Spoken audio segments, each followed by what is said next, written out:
Okay. Why are you looking up how to play Lifestealer? Alright. Lifestealer is one of those heroes I always thought was really easy until I tried him a few times. It is really not, or I'm really bad, or both. When I did this a long time ago, I stumbled upon a really interesting interaction that it seems nobody else really even knows about, and I also found that the normal build is really, really hard to pull off. While I'm not the best Lifestealer yet, I don't really play him much, I do have the ability to make you a little better.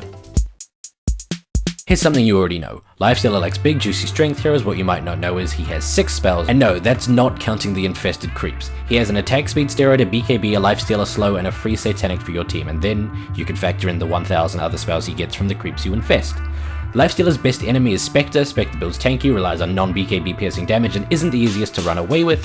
Also, in that top triangle are Centaur and Pudge, as well as just the item Heart of Jurask, and anyone who picks one up. Below that are heroes who rely on magic damage. Zeus is the biggest one, a potential 7-second BKB every 16 seconds might be pretty good against him.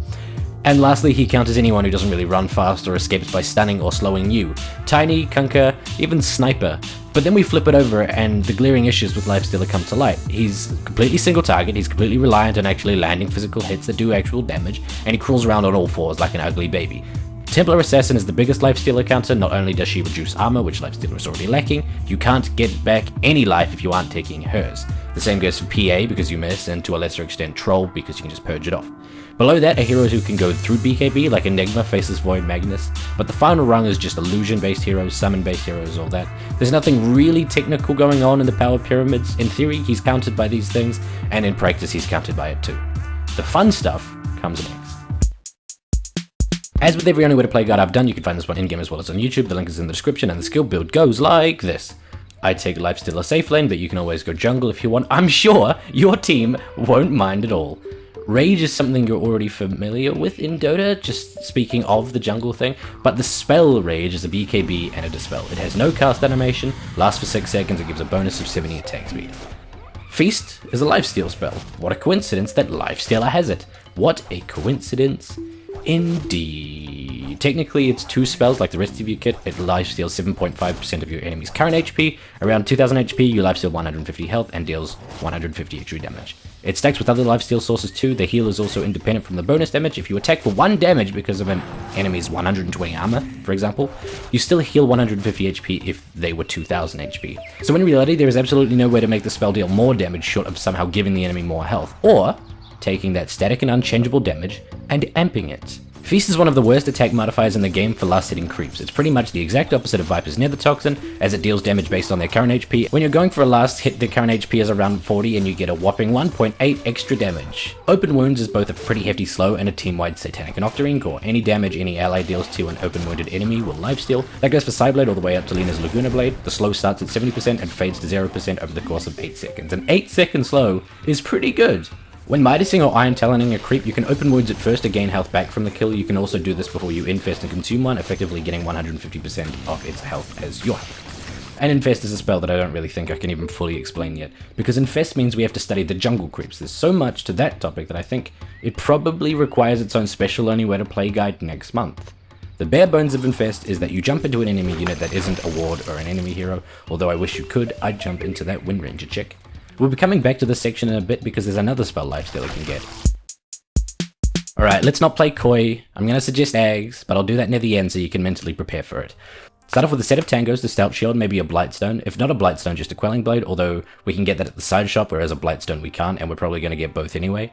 The idea with Blight is that it'll build into Deso or Solar Crest. In fact, a lot of the build revolves around that. So here, as I touched on, Feast can't do more damage by just building more damage, and you can't gain more because of the amp. The heal is again independent of the damage. Here is an example of 6 Divine Rapiers on a Lifestealer, healing the exact same amount as a Lifestealer with no items. But now we've got mixed messages here. So, Deso doesn't give more health? In fact, nothing gives more health? Wouldn't that mean that the best build would be an attack speed build? Because if you lifesteal the same 7.5% of their current HP every time, wouldn't you get more HP from 2 hits of 0 damage rather than 1 hit of 100? Yeah, technically, I guess. But then that confuses it even more, because now we're building to not kill the enemy, and even further, Lifestealer gets less out of 50 points of attack speed because of his base attack time. So now the damage build doesn't work, the attack speed build doesn't work. What do we do?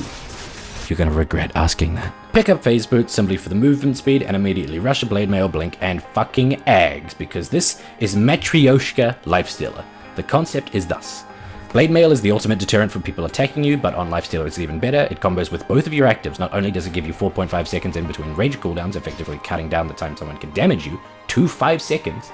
If you were to open wound a person that was attacking you and proccing Blade Mail, you get some weird interactions. Not only are you lifestealing with every hit, you're also lifestealing from the Blade Mail damage they're dealing to themselves with every hit that they're doing, because of open wounds healing you from any source of damage. Okay, so we veer and get Blade Mail and 7 armor. Alright, that makes sense. I can do that. But then we get Desert, right? Wrong! Now that we've committed to this unrestrainable lifestealer who can freely run around fights unperturbed, why not take it to the fucking limit? And so I pick up Eggs. Aghanim Septic gives the ability Assimilate, which is a bizarro world infest where you can put allies inside of you. In theory, you could assimilate one ally, infest the other, wisp tethers to that one, and you have a 4-man gank squad. In theory. But in practice, you turn into a mega taxi service rescuing people from ganks, helping your allies get into ganks. Not only does it deal 300 damage when they jump out, it also purges stuns, as well as things like Reaper's Sight. Imagine initiating into a fight with an Enigma inside you. Now let's imagine one scenario where they know he's in there, and one where they don't.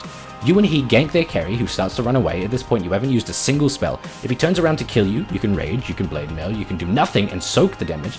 Let's say it's a Sven, who blinks away.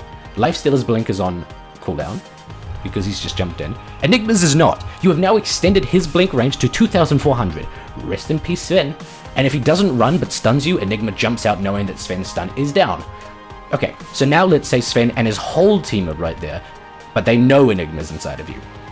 Sven tries to stun you, you rage through it. None of their team approaches you to help the Sven because the Enigma is a threat. They try to desperately get Sven out of the situation with maybe force stuffs or something. The best possible outcome for them is literally a net zero gain, simply getting out.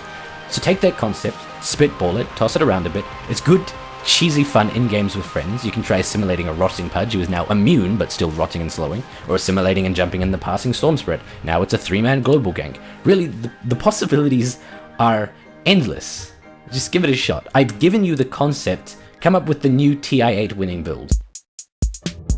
So, unlike the last guide, this guide was brought to you by Michael Bauer, Gore Rocker, Leonard, Foxy fucking Loxley, Free Kill, Chris, 1996, Pearson, Mewborn, Locust Kukon, Mr. Magic aka The Tones, the infamous Logan Van Dusen, Mr. Revolut, Hubert motherfucking Cummerdale, I can't remember Angel Phase, Shoot, Shadow Sweetheart, Jeff Miller, Jacob Miller, no relation, I assume, Roger Mafleur, Turd Ferguson, Michael Robb, Kaiser Wilhelm, Orslevik, Shiva's Guard, Red, English Breakfast Tea, Snuggly Williams, Litho, Klamath, Yebus McGee, Soranox, Rise Fatty, now part of the $5 Club, I1, XD, Christian Rudder, XZ, Milocott, Booty Souffle, Scar, Apache Mari wearing a headwear neckwear nicknamed as Hatcraster, Saintly motherfucking Swordfish, Zwok, Tsunami Shadow, Punith P, Rhett Mitchell, Aegis, Herpa Derpa Dooda Derp, Swaggity Booty, Boop Boo, Boo, Pro-S, Cody F, Fortunate Hive, Dice, Slap a Leg, I am on the side for it, Redless, I am one with the man on Kazoo, Kerrison, 15, just the number 15 I guess, Aaronin, Comrade, Rawface, Xenopenumbra, Chestnut, and the rest didn't pay enough to get me to read out their name. It's very awkward. This is pretty much me just shaming them now. Look at them all. Ugh. Look at that one. Ugh. Nah, I'm kidding, dude. I'm kidding.